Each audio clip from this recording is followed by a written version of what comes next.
Assalamualaikum sahabat.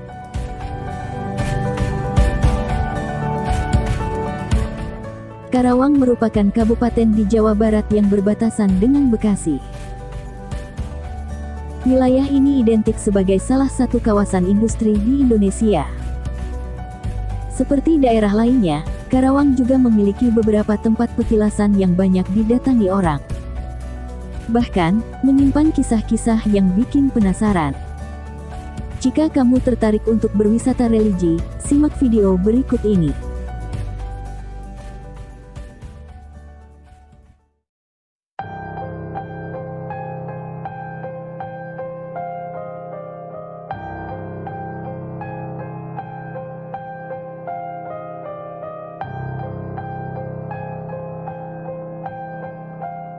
Masyarakat sekitar khusus Karawang mungkin cukup familiar dengan istilah petilasan.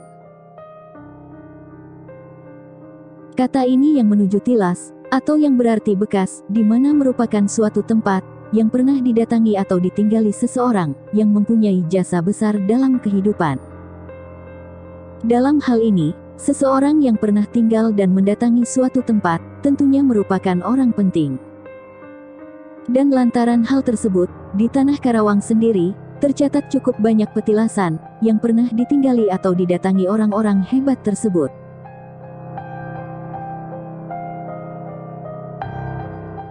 Lantaran petilasan tersebut pernah ditinggali oleh orang penting, maka dalam perkembangannya, masyarakat pun memandang bahwa lokasi tersebut wajib untuk dihormati dan dijaga.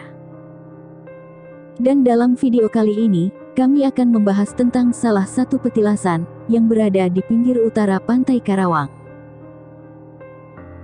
Lokasi tersebut bernama Petilasan Nyi Mas Dewi Sekar Pandan. Sebelum kita lanjut videonya, bagi kalian yang suka dengan sejarah, silahkan dukung kami dengan cara subscribe dan nyalakan lonceng notifikasinya. Dan silahkan gunakan headset kalian agar mendapatkan suara yang lebih jernih. Terima kasih, selamat menonton.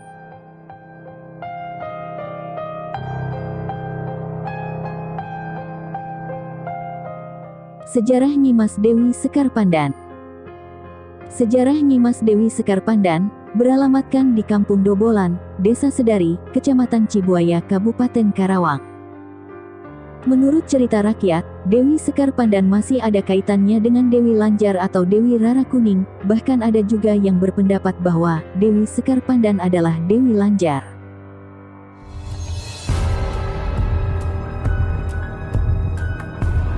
Konon, nama Dewi Sekar Pandan hanya sebuah sebutan orang terdahulu di Karawang.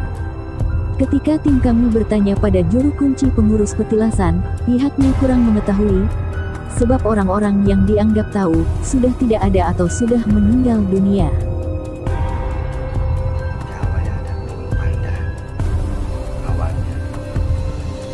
Ya alhamdulillah, ya dari selusur sama orang tua langsung dibangun aja udah kasih asli. Itu aja. Pandan, Ibu Sekar Pandan, asal kecil. Cuman dia cuma suruh ngurusin doang. Atau ada yang jaga jadi jare sering jalan. Cuma nitip tempat ini jangan sampai dikotori.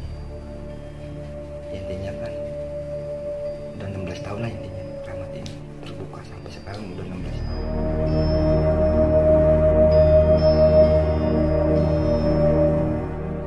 Menurut juru kunci, tempat tersebut dahulunya adalah persinggahan Ibu Sekar Pandan yang berasal dari Cirebon. Disebut Sekar Pandan karena lokasi tersebut banyak ditumbuhi pohon-pohon pandan yang hingga saat ini masih berdiri kokoh di belakang bangunan petilasan. Adapun riwayat lain mengatakan, tempat tersebut adalah titik lurus Dewi Lanjar.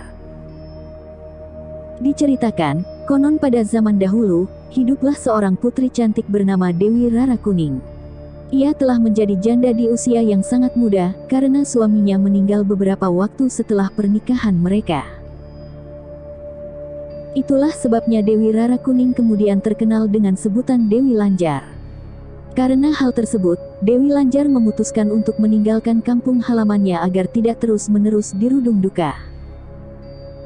Setibanya di Sungai Opak, ia bertemu Raja Mataram Panembahan Senopati bersama Mahapatih Singaranu, yang sedang bertapa mengapung di atas air sungai.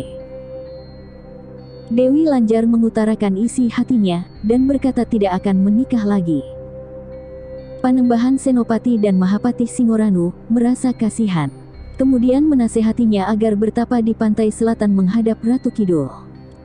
Selanjutnya mereka berpisah. Panembahan Senopati beserta patihnya melanjutkan bertapa menyusuri Sungai Opak. Sedangkan Dewi Lanjar menuju pantai selatan. Sebelum ia sampai ke pantai selatan, Dewi Lanjar singgah di Keramat Pandan untuk beberapa waktu yang tidak bisa ditentukan. Cerita rakyat juga mengatakan, dahulu tidak ada yang tahu nama wanita yang singgah di daerah tersebut, sehingga warga menyebutnya Ibu Sekar Pandan atau Nyimas Dewi Sekar Pandan. Kemudian wanita tersebut melanjutkan perjalanannya menuju pantai selatan, dan lalu ia bertapa dengan tekun, kemudian moksa dan bertemu dengan Ratu Kidul. Entah benar atau tidak, ini hanya cerita turun-temurun, dan dari mulut ke mulut. Dan setiap daerah pasti berbeda-beda ceritanya, walaupun satu tokoh yang sama. Yang pasti, kita sebagai generasi penerus, harus menjaga dan melestarikan sejarah-sejarah yang ada di Indonesia. Agar kelak generasi selanjutnya, bisa tahu bahwa di tempat tersebut pernah terjadi hal-hal yang sangat penting.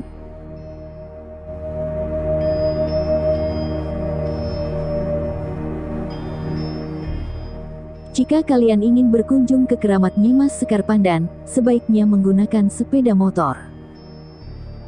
Sebab, akses jalannya cukup sulit, dikarenakan keberadaannya tepat di pinggir pantai.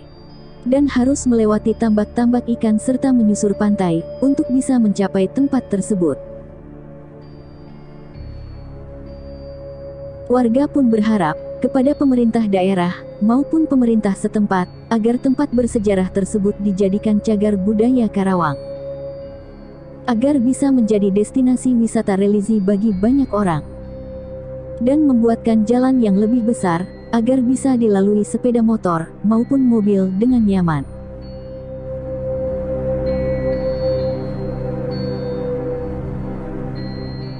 Nah, itulah tadi sejarah singkat Keramat Nyimas Sekar Pandan di Karawang, Jawa Barat. Kisah ini dirangkum berdasarkan cerita yang berkembang di masyarakat, pengalaman orang per orang, dan disampaikan dari mulut ke mulut. Pengalaman setiap orang terhadap sejarah dan kesan mistis seperti di video tadi, akan berbeda-beda. Tak semua orang bisa mengetahui hal yang sama. Terima kasih, wassalam.